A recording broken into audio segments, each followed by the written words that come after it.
മുതലപ്പുഴയിൽ വീണ്ടും വള്ളം മറിഞ്ഞ് മത്സ്യത്തൊഴിലാളി മരിച്ചു. പുതുക്കുറിച്ചി സ്വദേശി ജോണാണ് മരിച്ചത്. ഇന്ന് പുലർച്ചെ 3:30യോടെയായിരുന്നു അപകടം. അജീഷ് ജയകുമാർ തിരുവനന്തപുരത്ത് നിന്ന് കൂടുതൽ വിവരങ്ങളുമായി ചേരുന്നു.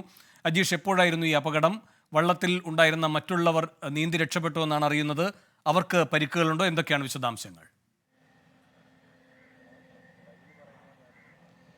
വേണു, ഇന്ന് പുലർച്ചെ 3:30-ക്കാണ് തിരുവനന്തപുരം പെരുമാതുറ മുതലപ്പുഴയിൽ അപകടമുണ്ടായത്. മീൻ പിടിക്കാനായി പോയ മത്സ്യത്തൊഴിലാളികളുടെ ബോട്ടാണ് ശക്തമായ തിരയിൽപ്പെട്ട് അപകടത്തിൽപ്പെട്ടത്.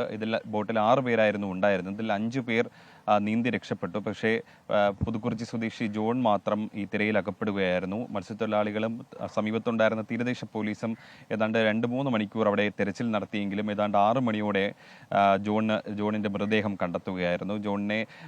മൃതദേഹം ഇപ്പോൾ ചിറയൻകീഴ് താലൂക്ക് ആശുപത്രിയിൽ പ്രവേശിപ്പിച്ചു. മുതലപ്പുഴയിൽ ഈ അപകടം എന്നത് സ്ഥിരമാണ്. മുമ്പും ഇത്തരത്തിൽ ഈ തിരയിൽ അകപ്പെട്ട് മത്സ്യത്തൊഴിലാളികൾ മരിച്ചിട്ടുണ്ട്. ആ ഒരു പ്രതിഷേധം ഇപ്പോഴും ഈ മത്സ്യത്തൊഴിലാളികൾക്കിടയിലുണ്ട്. ഈ പുലിമുട്ട് നിർമ്മാണത്തിലെ അപാകതയാണ് ഇത്തരത്തിൽ ഈ ശക്തമായ തിരമാല ഉണ്ടാവാനും ഈ അപകടം ഇങ്ങനെ ആവർത്തിക്കാനും കാരണമെന്നാണ് മത്സ്യത്തൊഴിലാളികൾ പറയുന്നത്. ശരി, മുതലപ്പുഴയിൽ വീണ്ടും ജീവനെടുത്ത് അപകടം. അജീഷ് ജയകുമാറാണ് തിരുവനന്തപുരത്ത് നിന്ന് വിശദാംശങ്ങൾ നൽകിയത്.